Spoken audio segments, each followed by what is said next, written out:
Projeto Traças Digitais. Audiolivros para a formação de leitores, professores e comunidade. Departamento de Humanidades e Educação Unijuí. Conteúdo acessível para deficientes visuais. Para mais informações, acesse gg.gg/traças digitais Unijuí.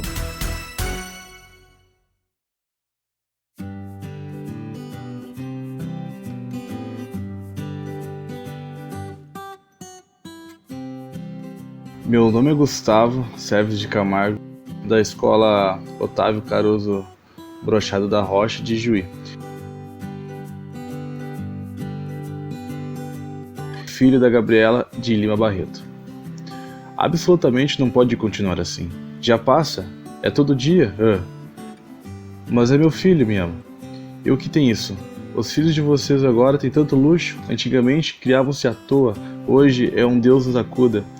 Exigem cuidados, têm moléstias. Fique sabendo, não pode ir amanhã. Ele vai melhorando, dona Laura. E o doutor disse que não deixasse de levá-lo amanhã. Não pode, ele disse. O conselheiro precisa chegar cedo à escola. Há exames e tem que almoçar cedo. Não vá, senhora, não. A gente tem criados para quê? Não vai, não. Eu vou sim. Que bobagem. Quer matar o pequeno, não é? Pois sim, está se ninando. O que é que você disse, hein? É, isso mesmo. Vou, atrevida. Atrevida é você, sua... Pensa que eu não sei? Em seguida, as duas se puseram caladas durante um instante. A patroa, uma alta senhora ainda moça, de uma bela suave marmórea, com os lábios finos mais decorados e entreabertos, deixando ver os dentes aperolados, muitos iguais, cerrados de cólera, e criado agitado, transformada com feição desussada nos olhos pardos e tristes. A patroa não se demorou assim muito tempo. Violentamente contraída naquele segundo, a sua fisionomia repentinamente se abriu num choro convulsivo. A injúria da criada, decepções matrimoniais, amarguras do seu ideal amoroso, fatalidade de temperamento, todo aquele obscuro drama de sua alma, feito de uma porção de coisas que não chegava bem a colher, mas nas malhas das quais se sente pressas e sacudidas. Subiu-lhe de repente a consciência e ela chorou. Na sua simplicidade popular, a criada também se pôs a chorar, enternecida pelo sofrimento que ela mesma provocou na alma. E ambos, pelo fim dessa transfiguração inaponada, entreolharam-se surpreendidos, pensando que se acabava de conhecer aquele instante, tendo ali vagas notícias uma da outra, como se viessem longe, tão longe, que só agora havia distinguido bem nitidamente o tom de voz próprio a cada um delas. No entanto, peculiar de um e de outra, sentiram-se irmãs na desoladora mesquinhez da nossa natureza e iguais, como frágeis consequências de um misterioso encadear de acontecimentos, cujas ligações e fins lhe escapavam completamente. A dona de casa, à cabeceira da mesa de jantar, manteve-se silenciosa, correndo de quando em quando, olhar ainda úmido pelas margens do atoalho, indo às vezes com ele até a bandeira da porta de fronte, da onde pediram a glória do canário, que se sacudia na prisão engoelada. De pé, a criada avançou algumas palavras. Desculpou-se inábil e despediu-se humildemente. Deixe disso, Gabriela, disse Dona Laura. Já passou tudo. Eu não guardo rancor. Fique, leve o pequeno amanhã. Que vai você fazer por esse mundo lá fora? Não, senhora, não posso. É que de um exausto falou com tremuras na voz. Não posso, na minha ama. Vou-me embora. Durante um mês, Gabriela andou de bairro em bairro à procura de aluguel. Pedia, lessem-lhes anúncios. Corria, seguindo as indicações, a casas de gente de toda espécie. Sabe cozinhar? Perguntava. Sim, senhora, o Trival. Bem, e lavar? Serve, te ama? Sim, senhora, mas se eu fizer uma coisa, não quero fazer outra. Então não me serve, concluía a dona da casa. é um luxo. Depois queixam-se, procurava outras casas, mas nestas já estavam servidas. Naquele o salário era pequeno e naquele outro queriam que dormisse em casa e não trouxesse seu filho. A criança durou durante esse mês, viveu relegado a um canto da casa de uma conhecida da mãe, um pobre quarto de estalagem, úmido que nem uma masmorra. De manhã via essa mãe sair, à tarde, quase às bocas da noite, via entrar desconfortada. Pelo dia em fora, ficava no abandono de entardecer. A hóspede, de longe, olhava-o cheia de raiva. Se chorava, aplicava-lhe palmas e gritava cólera. Ah, diabo! A vagabunda de tua mãe anda sacoteando. Cala a boca, demônio! Quem te fez, quem te ature? Aos poucos, a criança torrou-se de medo. Nada pedia, sofria fome, sede, calado. Enlauguecia aos olhos vistos de sua mãe. Na caça de aluguel, não tinha tempo para levá-lo ao doutor do posto médico. Baço, amarelado, tinha as pernas que nem palito e o ventre com o de um batráquio. A mãe não notava-lhe o enfraquecimento, os progressos de moléstias, desesperava, não sabendo que alívio tomar. Um dia pelo outro, chegava em casa semi-embriagado, escorraçando o filho e trazendo algum dinheiro. Não confessava a ninguém a origem dele. Em outros mal entrava, beijava muito o pequeno, abraçava e assim corria à cidade. Numa dessas correrias passou pela porta do conselheiro, que era o marido de Dona Laura. Estava no portão da lavanderia. Parou e falou-lhe nisto. Viu aparecer a sua antiga patroa numa janela lateral. Bom dia, minha mãe. Bom dia, Gabriela. Entrou.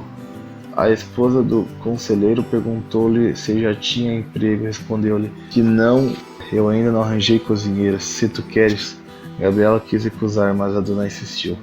Entre elas, parecia que havia agora um certo acordo íntimo.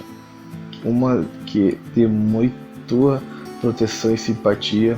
Uma tarde em que a dona Laura voltava da cidade, o filho da Gabriela, que estava no portão, correu imediatamente para a moça e a alta senhora não lhe pôde negar a esmola de um afago, de uma carícia sincera. Nesse dia, a cozinheira notou que ela estava triste, e no dia seguinte, não foi sem surpresa que Gabriela se ouviu chamar. Ô Gabriela, me ama? Vem cá. Gabriela conectou-se um pouco e correu à sala de jantar, onde estava a ama. Já batizaste o teu pequeno? Perguntou-lhe ao entrar. Ainda não. Por quê? Com 4 anos?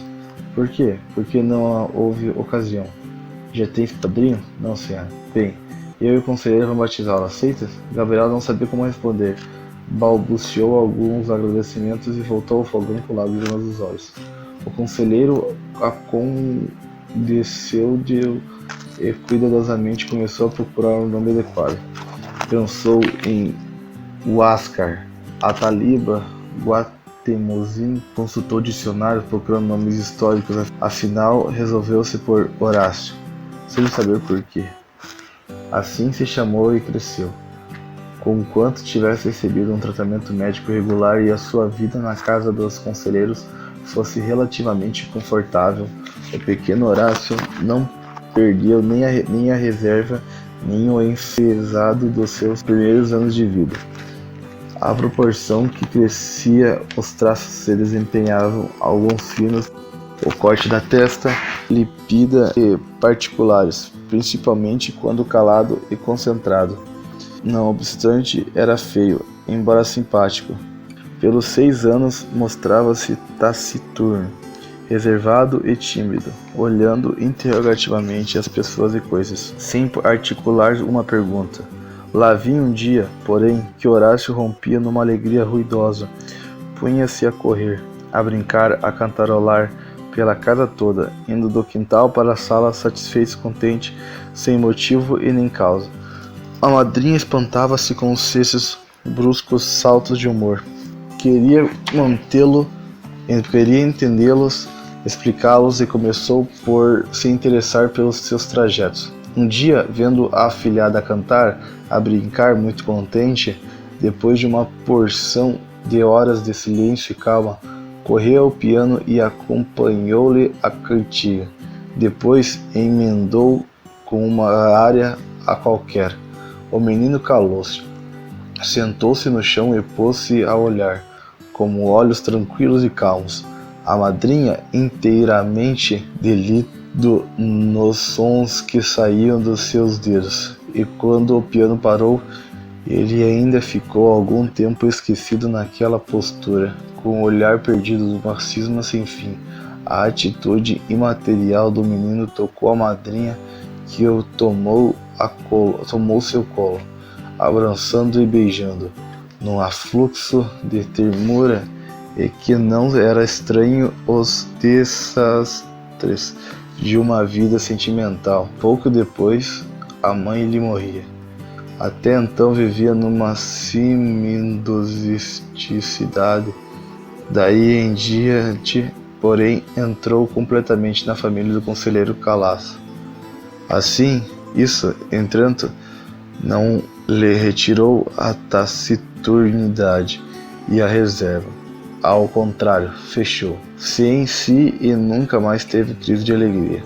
Com sua mãe tinha abandonado de amizade, efusou-se de carícias e abraços. Morte que ela foi, não encontrou naquele mundo tão diferente pessoa e a quem se pudesse abandonar completamente. Embora pela madrinha continuasse a manter uma respeitosa e distante amizade, raramente aproximada por uma carícia, por um afago, lá para o colégio calado, taciturno, quase carrancudo, e se pelo recreio, o contagio, obrigava-o a entregar-se à alegria e ao afolguido. Bem sendo se arrependia, encolhia-se e sentava-se, vexado e a um canto, voltando do colégio, como fora, sem brincar pelas ruas, sem tranquilinadas, severo e insensível. Tendo uma vez brigado com a colega, a professora o repreendeu severamente, mas o conselheiro, seu padrinho, ao saber do caso, disse com rispidez: "Não continuem, o senhor não pode brigar, está ouvindo?" E era assim sempre que o padrinho, Douro, desdenhoso, servo em desmânia com o pequeno de que não gostava, suportando unicamente em atenção mulher, maluquices da Laura, diz ele. Foi vontade dele, tinha o posto logo, num asilo de menores, ao morrer-lhe a mãe, mas a madrinha não quis e chegou até a conseguir que o marido o colocasse num estabelecimento oficial da instrução secundária. Quando acabou o curso primário, não foi sem resistência que ele acedeu, mas os rogos da mulher, que agora juntava a afeição pelo pequeno, uma secreta esperança no seu talento, tanto fizeram que o conselheiro se desempenhou e obteve em começo aquela adoção fora um simples capricho da dona Laura. Mas com o tempo, os seus sentimentos pelo menino foram ganhando importância e ficando profundos, embora exteriormente eu tratasse um pouco como cerimônia. Havia nela mais medo da opinião, das sentenças do conselheiro, do que mesmo necessitava a diferença em que realmente sentia e pensava. Quem a conheceu solteira, muito bonita, não a julgaria capaz de tal afeição, mas casada, sem filhos, não encontrando no casamento nada que sonhava, nem mesmo o marido sentiu o vazio da existência e insanidade dos seus sonhos, o pouco alcance das nossas verdades, e por uma reviravolta muito comum, começou a compreender confusadamente todas as vidas e almas, a compadecer-se e a amar tudo, sem amar bem coisa alguma. Era uma parada de sentimentos e correntes que se acumulara nela. Perdendo-se do seu jeito natural, extravava-se e inundara tudo. Tinha um amante e já tinha outros, mas não era bem a parte mística do amor que procurara a eles. Essa tinha certeza que jamais podia encontrar. Era a parte dos sentidos tão exuberantes e exaltados depois das suas contrariedades morais. O conselheiro, o homem de mais de 60 anos, continuava superiormente frio, egoísta e fechado, sonhando sempre uma posição mais alta ou que julgava mais alta. Casar-se por necessidade democrática. Um homem de sua posição não podia continuar viúvo. Atiraram-lhes aquela menina pelos olhos. Ela o aceitou por ambição e ele por convenção. No mais, lia os jornais, o câmbio especialmente, e de manhã passava os olhos nas apostilas de suas cadeiras, apostilas por ela organizadas, há quase 30 anos, quando dera as suas primeiras lições. Moço, de 25 anos, genial das aprovações e nos prêmios. Horácio, toda a manhã ao sair do colégio, lá avistava o padrinho atarrachado na cadeira de balanço e ler atenciosamente o jornal. A bênção, meu mesmo tom de voz com que pediria os chinelos à criada. Em geral, a madrinha estava deitada ainda e o menino saía para o ambiente ingrato da escola, sem um adeus, sem dar um beijo, sem ter que lhe reparasse familiarmente o paletó. Lá ia. A viagem do bonde ele a fazia humilde, exprimido a um canto do veículo, medroso que seu paletó roçasse as sedas de um rochunchuda senhora ou que seus livros tocassem nas calças de um esquelético capitão de uma milícia qualquer. Pelo caminho, arquitetava fantasias. Seu espírito dignava sem nexo. A passagem de um ofício a cavalo, imaginava-se na guerra, feito general, voltando vencedor, vitorioso de ingleses e de alemães, de americanos e entrando pela rua do ouvido, aclamado com nunca ser fora aqui. Na sua cabeça ainda infantil, em que a fraqueza de afetos próximos concentrava o pensamento. A imaginação palpitava, tinha uma grande atividade, criando todas as espécies de fantasmagórias que lhe apareciam como fatos possíveis, virtuais. Eram-lhe as horas de aula um bem triste momento. Não que fosse válido, estudava o seu bocado, mas o espetáculo do saber, por um lado grandioso e apoteótico, pela boca dos professores, chegavam-lhe tisnado e que desarticulado. Não conseguia ligar bem umas coisas com as outras. Além do que tudo aquilo lhe aparecia solene, carrancudo e feroz, um teorema tinha o ar autoritário de um régulo selvagem.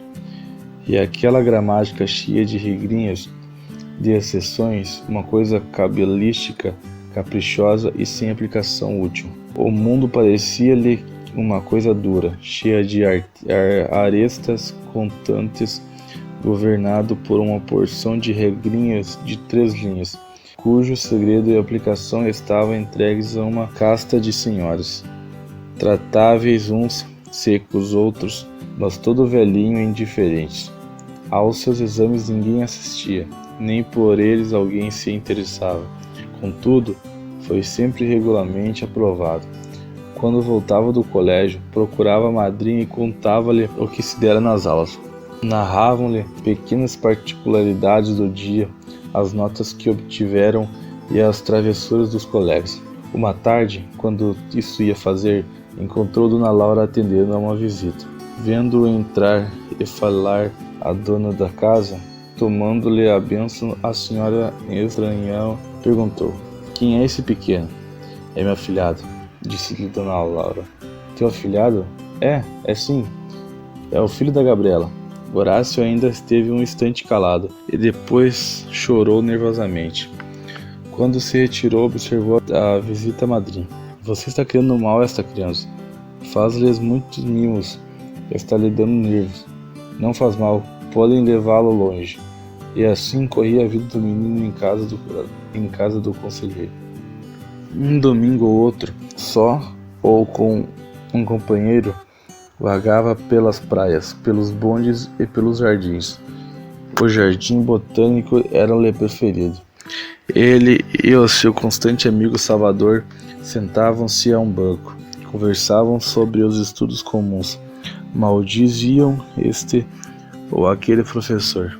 Por fim, a conversa vinha a enfraquecer. Os dois se calavam instantes. Horácio deixava-se penetrar pela flutuante poesia das coisas, das árvores, dos céus, das nuvens. Acariciava com o olhar as angustiadas colunas das montanhas. Simpatia com o arremesso dos píncaros. Depois deixava-se ficar ao chileiro do passarelo, cismado, vazio, sem que a cisma lhe fizesse ver coisas definidas, palpável pela inteligência. Ao fim, sentia-se como que liquefeito, vaporizado nas coisas. Era como se perdesse o feitio humano e se integrasse naquele verde escuro da mata ou naquela mancha faiscante de prata que a água a correr deixava na encosta da mochila. Como que volúpia, em tais momentos, eles se viam dissolvidos na natureza em estados de fragmentos, em átomos, sem sofrimento, sem pensamento, sem dor. Depois de ter ido ao indefinido, apavorou-se com o aniquilamento e voltava a si, aos seus desejos, às suas preocupações com pressa e medo. Salvador, de quem gosta mais, do inglês ou francês? Eu do francês, e tu, do inglês. Por quê? Porque pouca gente o sabe. A confidência saía a contragosto, era dita sem querer. Temeu que o amigo o supusesse validoso. Não era bem esse sentimento que o animava. Era uma vontade de distinção, de reforçar a sua individualidade, que ele sentia muito diminuída pelas circunstâncias ambientais. O amigo não estava na natureza dos seus sentimentos e despreocupadamente perguntou: Horácio, já assististe uma festa de São João? Nunca. Queres assistir uma? Quero. Onde? Na ilha, em casa do meu tio. Pela época, Madria consentiu. Era um espetáculo novo. Era um outro mundo que se abria aos seus olhos. Aquelas longas curvas da praia. Que perspectivas novas não abriam em seu espírito. Ele seguia todas as crismas brancas das ondas e nos lagos horizontes que curtianava. E chegando à noite, afastou-se da sala. Não entendia aqueles folguedos, aquelas danças sofrego, sem pausa, sem alegria, como se fosse um castigo. Sentado a um banco do lado de fora, pôs-se a apreciar a noite, isolado, oculto, fugido, solitário, que se sentiu ser um ruído na vida. Do seu canto escuro, via tudo mergulhando numa vaga semiluz. No céu negro, a luz pálida das estrelas. Na cidade de fronte, o revérbero da iluminação. Luz na fogueira votiva dos bailões, no alto, nos foguetes que espolcavam fogaréus das proximidades e das distâncias. Luzes contínuas, instantâneas, pálidas, fortes, e todos nos conjuntos parecia representar um esforço enorme para escapar às trevas daquela noite de mistérios. No seio daquela bruma iluminada, as formas das árvores boiavam como espectros. O murmúrio do mar tinha alguma coisa de penalizado diante de esforços dos homens e dos astros para clarear as trevas. Havia naquele instante em todas as almas um pouco desejo de decifrar o mistério que nos cerca, e a fantasia trabalhavam para idear meios que nos fizessem comunicar com o ignorado, como o invisível. Pelos cantos sombrios das chácaras, pessoas utilizavam. Iam a um poço ver a sombra, sinal de que viveriam o ano. Iam disputar galhos de arruda ao diabo. Pelas janelas deixavam corpos com ovos partidos para que o sereno no dia seguinte trouxesse as mensagens do futuro. O menino, sentindo-se arrastado por aquele frêmito que a Ancúrio e feitiçaria, percebeu bem como vivia envolvido, mergulhado no indistinto, no indecifrável, e uma onda de pavor imensa e aterradora cobriu-lhe o sentimento. Dolorosos foram os dias que se seguiram. Os espíritos sacolejou-lhe o corpo violentamente. Com afinco estudava-lhe, mas não compreendiam nada retinha. Os seus entendimentos, como que vazava, voltaria, lia, e em seguida virava as folhas sofregamente, nervosamente, como se quisessem descobrir debaixo daquele outro mundo, cheio de bondade e satisfação. Horas havia que ela despejava abandonar aqueles livros, aquela lenta aquisição de noções e ideias, reduzir-se e anular-se. Horas havia, porém, que um desejo ardente lhe vinha de saturar-se de saber. Encontrava soluções, saídas, a desordem das ideias e a incoerência das sensações não lhe podiam dar uma e cavaram-lhe a saúde. Tomou-se mais flexível, fatigava-se facilmente. Amanhecia cansada de dormir e dormia cansada de estar em vigia. Vivia irritado, raivoso, não sabe contra quem. Certa manhã, ao entrar na sala de jantar, deu um padrinho e leu os jornais. Segundo seu hábito querido: Horácio, você passa na casa de Guedes e traga a minha roupa que mandei consertar. Mande outra pessoa buscar. O quê? Não trago. Ingrato, era de esperar. E o menino ficou admirado diante de si mesmo, naquela saída de sua habitável timidez. Não sabia onde tinha ido buscar aquele desaforo imerecido, aquele tola malcriação. Saiu-lhe como uma coisa soprada por outra e que ele unicamente pronunciasse. A madrinha interveio, aplainou as dificuldades e, com agilidade de espírito peculiar ao sexo, compreendeu o estado da alma do rapaz, reconstituiu com os gestos, com os olhares, com as meias palavras que percebera em tempos diversos e cuja significação lhe escaparam no momento, mas que aquele ato desusadamente brusco e violento aclarava por completo, e viu-lhe o sofrimento de viver à parte, a transplantação violenta, a falta de simpatia, o princípio de ruptura que existia em sua alma e que o fazia passar aos extremos da sua sensação e dos atos. Disse-lhe coisas doces, aconselhou, acenou-lhe com a fortuna, a glória e o nome. Ingrato de fato, era um monstro.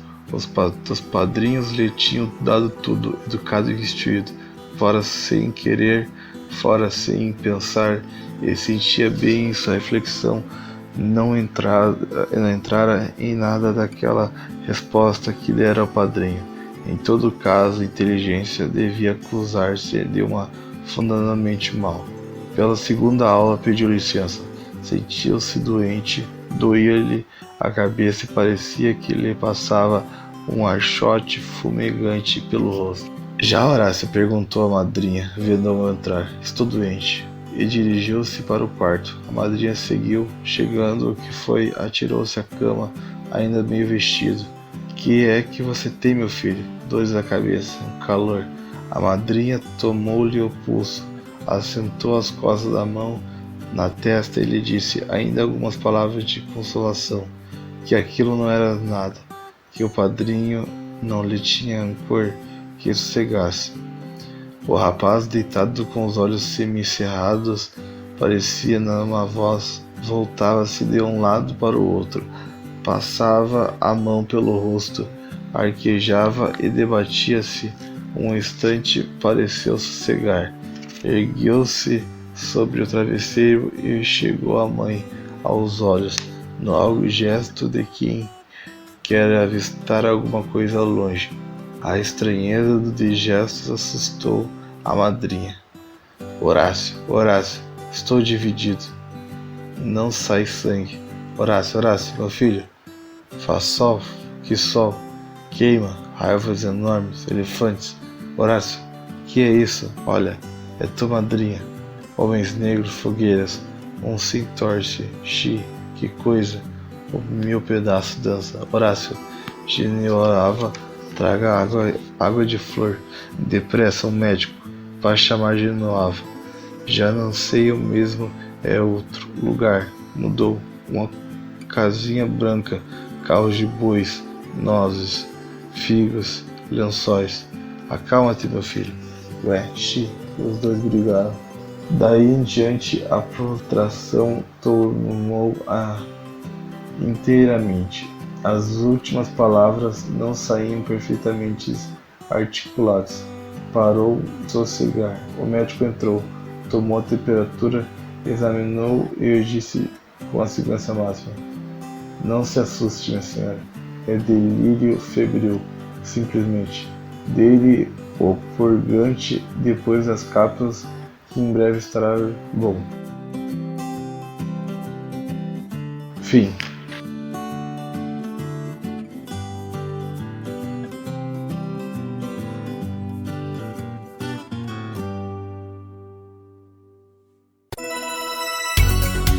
Projeto Traças Digitais, audiolivros para formação de leitores, professores e comunidade. Departamento de Humanidades e Educação Unijuí. Conteúdo acessível para deficientes visuais. Para mais informações, acesse gg.gg/traçasdigitais Unijuí.